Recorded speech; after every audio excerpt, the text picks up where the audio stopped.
So ito mga bossing, bali share lang natin sa inyo yung diskarte namin or diskarte ko kapag ako'y nagbibisagra ng mga pintuan. So bali napapansin ninyo, both door and jambs or yung pinto at saka hamba ay parehong may uka or may ukit nung outline ng bisagra. Kung gaano kalapad yung bisagra natin, ganun din kalaki yung ukit niya. And then naka-flush lang yan. Pantay lang siya mga bossing.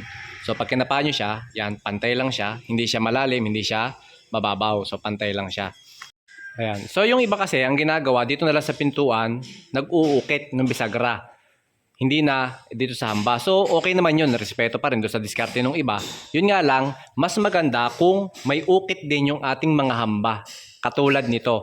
Ang purpose kasi niyan mga bossing, is para magkaroon ng suporta na sasalo doon sa bisagra natin.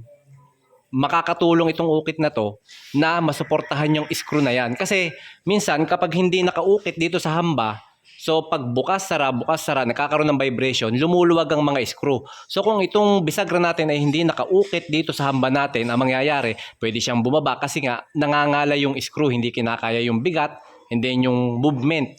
So kaya much better mga bossing, iukit natin sa hamba. So para mas tumagal yung mga pintuan at bisagra natin. Kasi nakakatulong yan, malaki ang tulong yan para masuportahan yung bigat ng ating mga pinto. At syempre makakatulong yan doon sa mga screw para hindi agad lumuwag at hindi siya bumaba. Kasi minsan yung mga pinto natin, kapag walang salo, walang ukit, minsan dahan-dahan yung bumababa, hindi nyo namamalayan. So yun lang mga boss.